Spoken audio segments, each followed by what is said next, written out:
Hey guys, you're listening to episode 61 of the School of Intuition Soundcast, and I'm Natasha Che. This soundcast is a self-realization training for the empathic badass, and my goal is to help you walk on this planet with power and grace as an empathic light being, so that you can find your own unique ways to help elevate the consciousness of this planet. So I'm going on a trip for the next 2-3 weeks. And today, as I was in the middle of packing, I suddenly got this idea that it dawned on me that for this week's episode, I need to talk about the development stages of the empath archetype. So I thought this is quite fitting because, we are kind of still in the beginning of a new year, and this soundcast has been going on for over a year now. And I talked about, being an empath and the evolution of the empath for on and off, throughout almost all the episodes.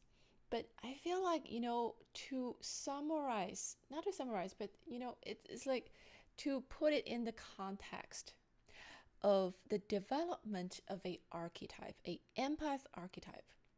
This is going to really help at least some of you guys to get clear on the roadmap of your own development as an empath, as a conscious and enlightened empath. So that's what I feel inspired to talk about today, which is, as the title of the episode is called, the making of an empathic badass. And what I want to talk about is there are 7 development stages of the empath archetype. Now, I hope you all know what an archetype is. In human psychology, an archetype is basically a typical path of human development. And there are a lot of different archetypes. Some of them you're probably quite familiar with. For example, the sage, the reluctant hero, the fair maiden. So these are basically the common stories, the common threads of human stories as you go through the human journey of development. These are the common threads. It's like, when you go out and you walk in the woods, and you would discover these trails where, although no roads or no streets have been consciously built by the government or by the national park, there are actually trails that exist because people have walked upon them for millions of times. And when you have enough people walk through a similar path, it becomes a trail and makes things easier for people who come later. So why are these common trails? If you think about it, they're usually when the trails naturally form themselves, there is kind of an intuitive logic behind it. It's usually a very efficient path, a very effective path, a natural and effective path to get you from point A to point B. And it becomes a trail because enough people have discovered this path and reached a consensus about it. That's why a lot of people walk down the same path and it becomes a trail. So that is a good analogy to me for what an archetype is. It's essentially a trail. It becomes a trail, it becomes an archetype because enough people have done this before you. So the good news is, since enough people have done this before you, now your job is easier. Because when you have a trail, you kind of know, what's ahead. It kind of allow you to cheat a little bit, right? Instead of rolling in the dirt and discovering the path where was throughout so many trials and errors. Because of these archetypes, it gives you to some extent, the clarity of how your own development is probably going to unfold. Now, one thing I want to make clear is archetype, they're like the typical human story, right? For whatever the path is, it's a typical storyline. It is, but it is not the entire story of your life. Okay, so an archetype is just one facet of human development, and maybe you identify with that aspect of your own development, and that benefits you because it gives you more clarity. It tells your conscious and informs your conscious and unconscious of how far you've become, how far you've gone so far, and what's coming ahead, right? So it's a useful tool for you to learn about, to be more aware of your own development. But it doesn't mean this is the whole story of your life, because it is not. All of us, we have unique circumstances and unique stories, and your life story cannot be summarized as an archetype. But on the other hand, this is a roadmap of development, and a lot of cases, it can be hugely beneficial.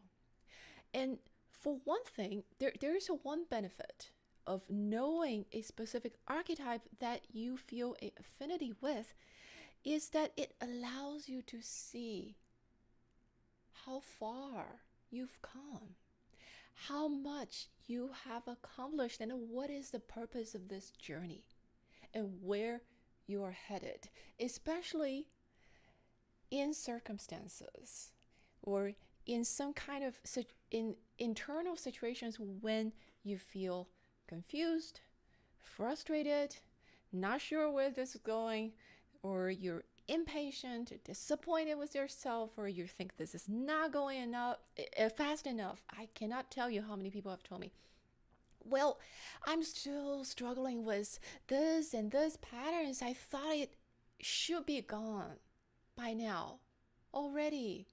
Why? I still haven't learned. I feel like I should be further along on my development journey, on my spiritual or personal growth. Especially in those moments, knowing these archetypal patterns and archetypal stories can be very, very beneficial. So that's why, as kind of a common thread that pulls together a lot of different elements we've talked about in many of the past episodes about the development of an empathic badass. Today, I want to talk about the 7 development stages of this archetype that is an enlightened empath. Okay, so I'm going to go through the first 3-4 pretty quickly, because this is the part of story. If you're listening to this right now, you've already experienced this. This is what you're familiar with. All right, I'm just gonna summarize this to you quickly, and because I know for many of you who are listening, you're kind of in like a stage 4 or 5 on this path, and that's why you're suddenly drawn to this type of thing I'm talking about. So stage 1, this is what I call the age of innocence. This is the Garden of Eden, where you kind of, the world is harmonious, the world is beautiful. You don't know, like as an empath, you didn't know that you're somehow, you have somewhat different traits than the common population, than the average population. You're not aware of that. I was a very sensitive kid, and I thought everybody was like me. I thought everybody could feel other people's thoughts and feelings, and everybody got hugely affected by whatever's going on in the world. And I thought, this is how the world is. So that is the Garden of Eden, right? But it's an age of innocence. It's an innocence out of ignorance. So you think of this biblical story of humans being kicked out of Garden of Eden. This is a perfect metaphor of individual humans' development as well. You got kicked out of the Garden of Eden because what happened? You ate the fruit of knowledge. You ate the fruit of good and evil. So you realize, oh, there's distinctions in the world. Things are different out there. Not everybody's like me. The world is not one, right? You start to differentiate. You start to develop the sense of differentiation. You start to develop the sense of judgment. And you discover this whole big bad world out there. That's when you're kicked out of the Garden of Eden, but it's actually a positive development stage. So that's this stage 1, age of innocence. And then stage 2, I call it the helpless helper. You as an empath, you are a helper. Why do you want to help? Because we feel so much of the world, of each other, of people we're close to, of people we're not close to, who are just passing us by in the street or whatever. And you want to help because as an empath, you are kind of the living proof of this concept that we are one. All is one. Because it's so easy as an empathic light being for you to identify with other people's thoughts and feelings, emotions and energies and what's going on in the world, right? So you want to help in a sense it's because it makes you feel better. If you can solve the problem, because you feel so intensely other people's pain. So on a conscious, unconscious level, you feel like, it's your responsibility to help out. And if you solve other people's problems, you will be happier. If they're happier, then you will be happier, right? Because we are one. So, but there is a problem though in this second stage.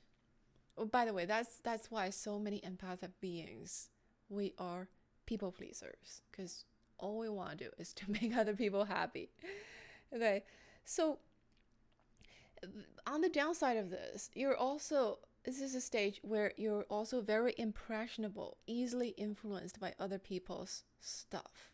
And this is going to be a common thread in many of the lives of empathic light beings. Is something that we need to reconcile with and to develop. That is the growth point, is to, how do you balance this being one, by the same time develop a sense of self-identity? Because it is a struggle at this stage, being a helpless helper, because you want to help, but at the same time you're helpless because you haven't developed your own solid self-identity. And for empaths, this is especially a challenge because we tend to confuse our own stuff with other people's stuff, right? So this is a challenge for a lot of empathic beings to develop a strong sense of individual self. So that's why, if I look at the world, 99, maybe 97, 98% of the world has a self-esteem problem. And this issue with self-esteem manifests in empathic beings very acutely, especially at your early stage of development, because this confusion of your own self-identity was separate that with other people's. So there is this extra layer of difficulty.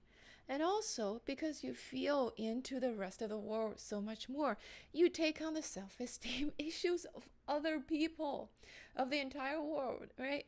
Because these are things that other people, they themselves may not be always consciously aware of, but because you're an empath, you have the capacity to be so much more aware than the common population.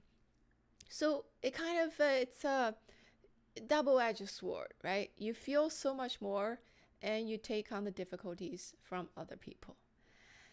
So this is a stage, when some of us, we tend to discover, um, other people somehow don't treat us nicely. I know some of you, you may get, bullied and get, people, it seems like at some point, it seems like, everybody is a jerk around you, even though they may not act that way to someone else. And you know the reason why that's the case? Well, the reason of that happening is because on some level, okay, people around you, they realize that you have the capacity to help them. You have the capacity to help them to shift and transmute and transform whatever things that they are struggling with, whether they are aware of it or not. So they kind of take it out on you, take it out at you. They kind of throw their problems at you, and sometimes it's worst manifestation. But on your end, you're like, what did I do? Right? Because when you're not aware of your empathic power, it's easy to get that sense of being victimized, like you're a victim of other people's abuse. Because sometimes, people throw their problems at you, and they may not realize this, but it's in a kind of a indirect ask for help.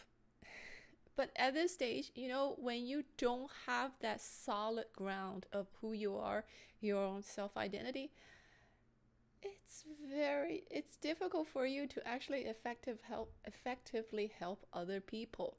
More often than not, it just becomes relationship trauma, right? So, and also, by the way, talking about relationship trauma, for many empathic beings, people would write to me sometimes saying, well, all I want is to find the one. I want to find the person I love, and then someone who loves me. And they tell me these stories of their past relationships and why this person is just not getting it. So, a lot of empaths, now some of you may not want to hear this, but a lot of empaths tend to be late boomers when it comes to intimate relationships, because, again, it's because of this unique challenge of being an empath.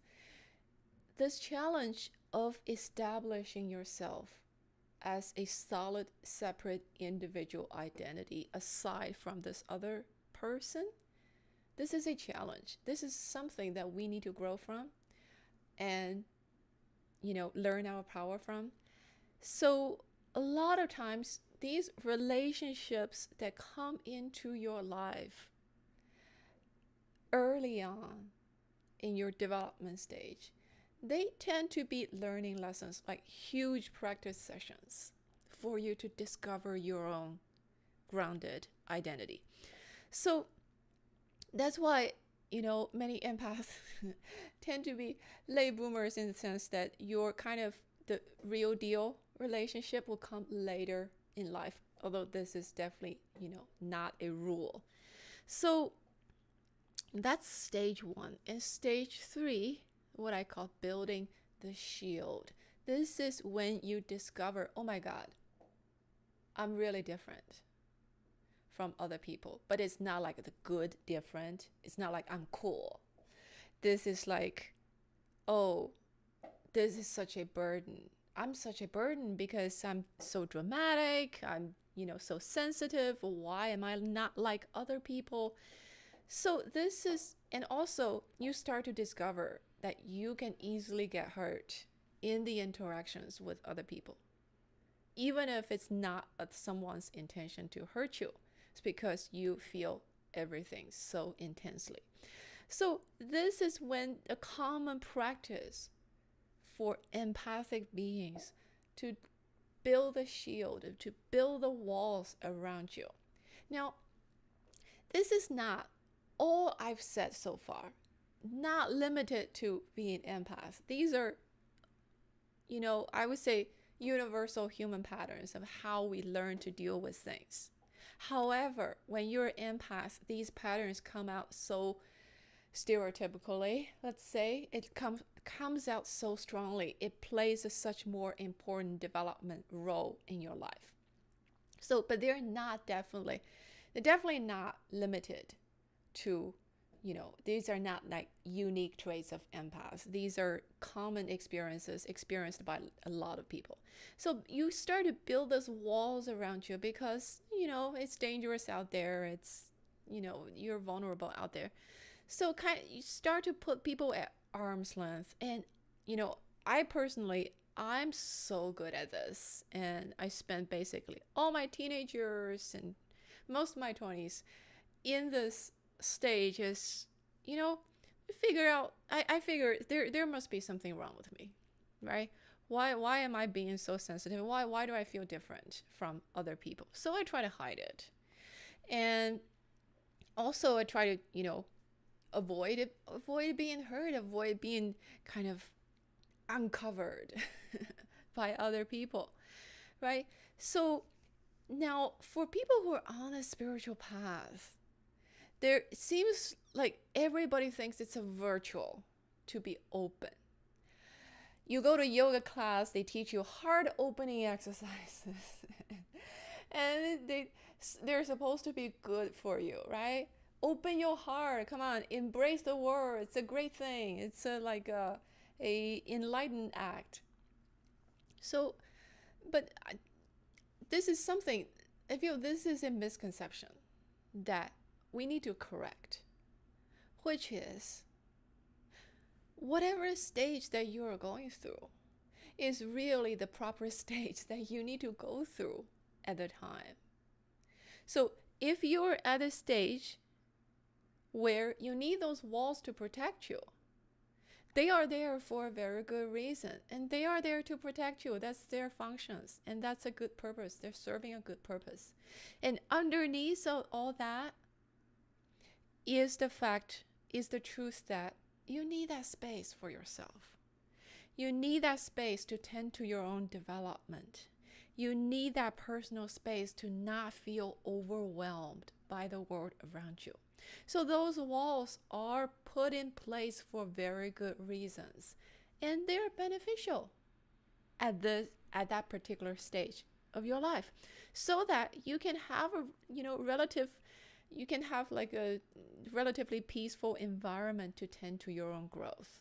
And when you grow stronger, when your own self-identity even in that confined environment, energetic space, it can grow stronger.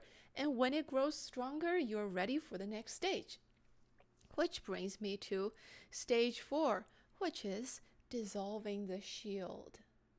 This is when you start to feel intuitively that, you know what? I don't want to live with walls anymore. I feel like I have so many, boundaries and walls and limitations around me. I don't want them. I want to be more free. I want to be more open. And at some point, when you get that intuition, you know why? Because over time, you have developed your own strength to a sufficient extent to allow you to be more open. Now you're ready. That's why you get that intuition to say, I have this very genuine desire to open up more, right? So dissolving the shield. And this is also the stage where a lot of us start to have these spiritual opening, spiritual awakening experiences. And that's when a lot of times things get messy. Because you know what happens when you dissolve those walls that you've built around you to protect you? Now you don't have walls. You have nothing to protect you. It's fucking vulnerable. Okay? You walk around the world and you walk down the street, you feel like you're naked. So it can be a very chaotic process. It can feel very chaotic internally. You may feel overwhelmed. You may feel depressed. You may feel like, okay, I'm going crazy. I'm so frustrated. I'm so confused.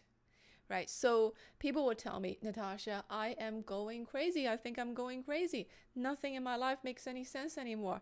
I'm so overwhelmed. I'm so exhausted all the time. Please help.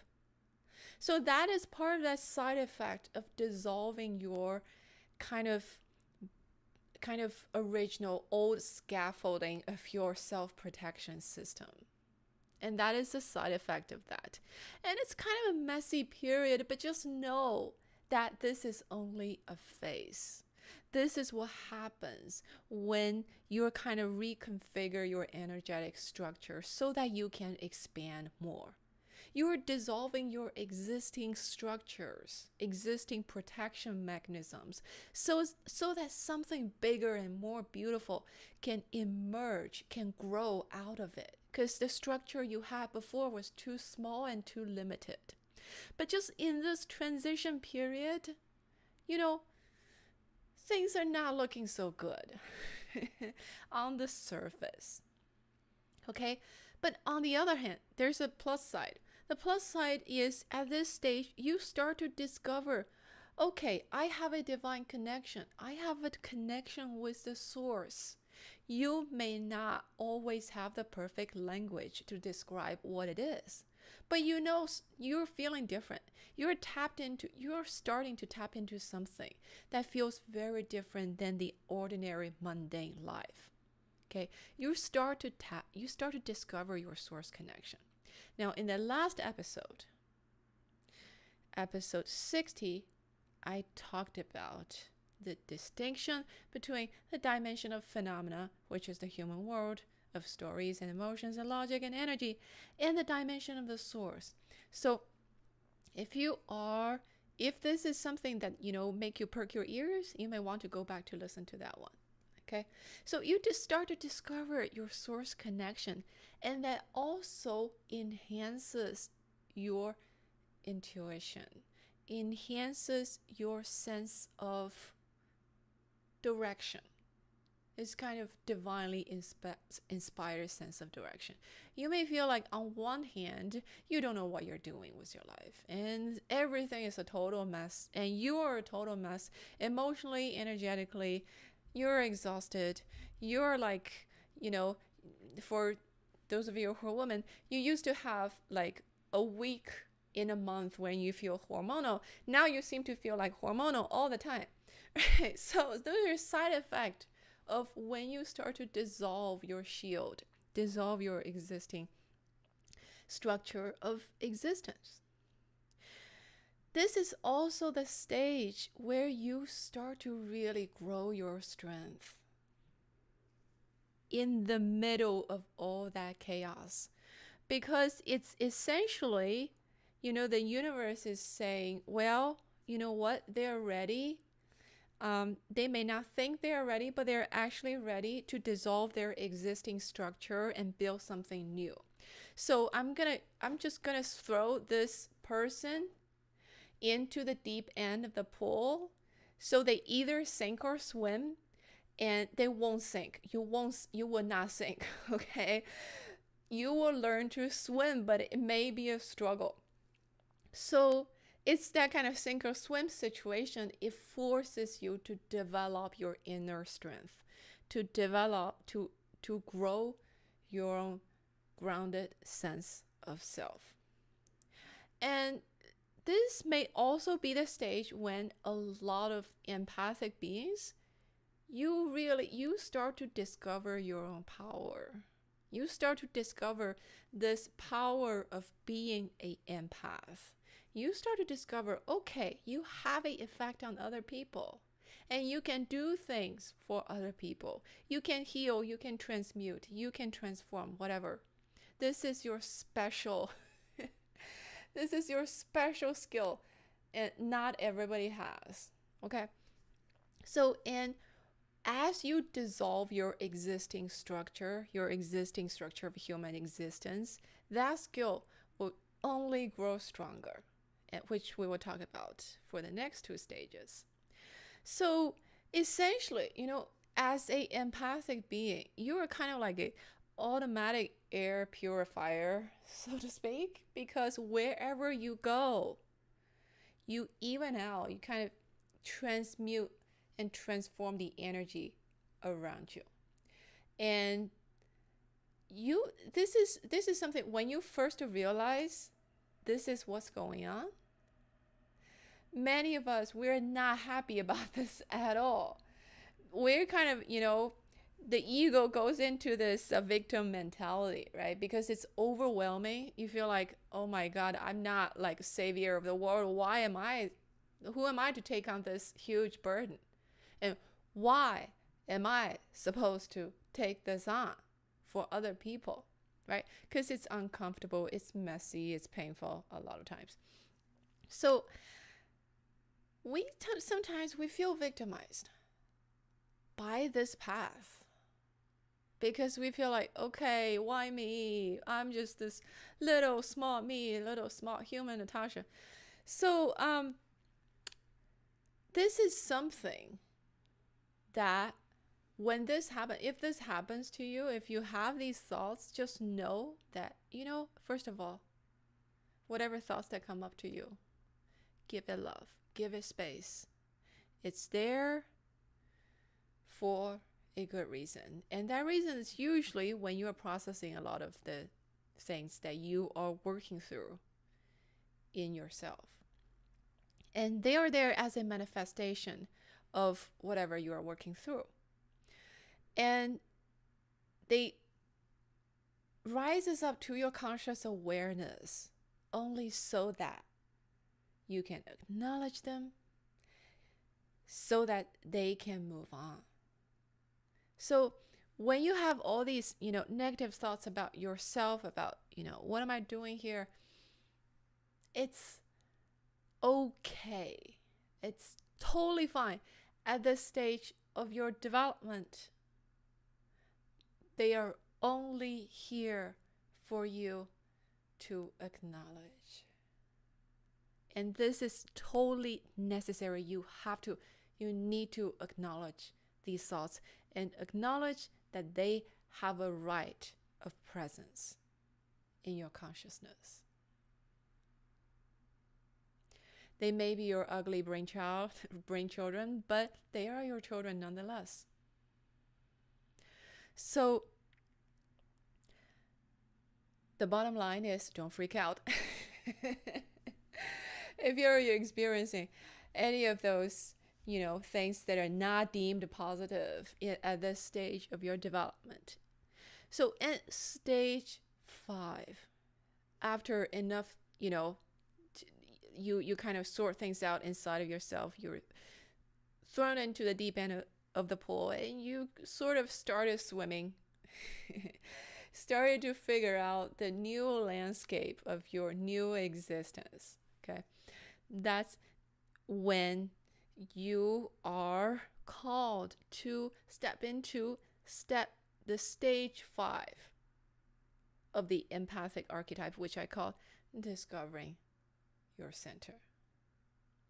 This is when you are very much tapped into the source.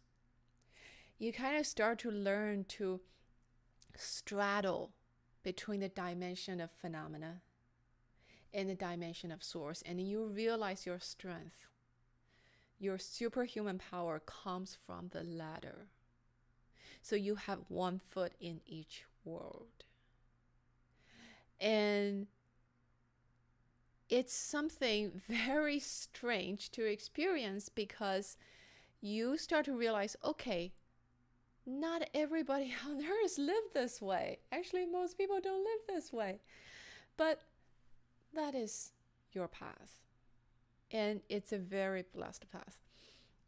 So this is a stage when you start to learn more and more to establish boundary while remaining open to whatever energy and thoughts and emotions coming your way. You start to be able to, distinguish or quickly process what is what. right? So things don't stick with you for very long, whether it's your own stuff or other people's stuff, because when you're tapped into the source, things move through you much faster. And you don't have to dwell on each of them. Consciously process the things, the thoughts and emotions that you, either it's your own or other people trigger you, or you're processing for other people. They don't stay in you for very long anymore. So, and then this is the stage when you discover, you discover your new core of being. And this is something that is both a human identity. There is a human dimension to it, human aspect to it, but there is also in your own identity, in your own core, there is a strong source element to it. So it's both a human and superhuman identity. And this is an identity that will solidify in you more and more. And the result of that is that you are able to stay in your center and not be so easily swayed by other people or other people's energy. And even when you're kind of, going along with other people, after the wind passes, you swings back to your own center, like a tree in the wind. So this is the stage when you really start to establish yourself, establish your own presence, your real presence on this planet that is your own. And this presence will do a lot. Okay, later. So that's stage 5. Stage 6, I call it swinging the bigger pendulum. This is when you actually become the bigger pendulum in whatever situation it's in, no matter how messy or organized it is. By bigger pendulum, what I mean is, in scientific experiments of physics, people discover that if you put like different pendulums together in the same room, after a while they start to sync together. They move in the same direction at the same pace together, right? So there is an entrainment going on when you put all these pendulums in a room. But then the golden question is, who is going along with whom, right? So as an empathic light being, you are the holder of higher consciousness, though that needs to be developed, right? That needs to be developed through your own development stages of your archetype. But you are the holder of consciousness. And this whole development process is for you to be grounded enough so that you can be that bigger pendulum, that more powerful pendulum in whatever situations you're in. So that instead of being affected by whatever negativity or low vibration, if you want to call it that way, that is happening in the environment, you as an embodiment of higher consciousness, you sway the situation in the direction of who you are. So stage 6 is that starts to happen more and more. You start to discover you have a powerful influence on situations around you. And as an empathic being, you have this you're naturally skilled at influencing situations. You know why?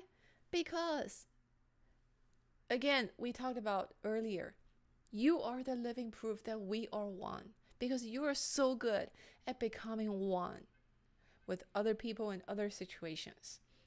And that gives you an advantage, because when you become one with something, but at the same time, you're able to hold your own space and you come from and you are grounded in a source, it makes you a very powerful influencer of situations around you. Okay? So this is when you discover, I have a healing presence. You can walk into a situation, you can heal and transmute whatever needs to be changed in that situation. And when you walk into a situation, you can sync other people along with your vibration, which is embodiment of a higher level of consciousness. So they used to say Steve Jobs has this reality distortion field around him. When you're around him, because he's so charismatic and persuasive, you kind of, be easily persuaded by him, and you don't know what's going on, what's happening. So I'm not saying that you are creating a reality distortion field, but it's sort of a similar idea. Is you move other people, you transform other people. At least you start to do that just with your presence. Okay. And stage 7 of the Empath Archetype development is what I call becoming your destiny, where you realize, oh my God, they all talk about the purpose of life, the meaning of life, but you start to realize your purpose of life is actually just to be here. That is your biggest contribution, biggest value added to the world as a empathic light being, is to just be here, be who you are, because it is your presence that is a blessing on earth. I'm not saying this to pump you up. I'm not saying this to make you arrogant, because this is not an easy path, right? And for many of you listening who, you've gone through whatever you've gone through in your own life, this is not an easy path. But this is your purpose. At least this is, looking at things from the point of view of this empath archetype. This is the purpose.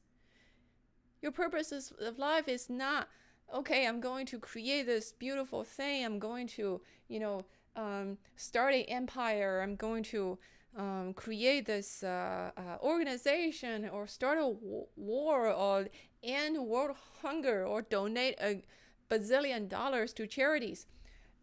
I mean, if that's your specific life path, your life story that allows you to accomplish those amazing feats, good for you.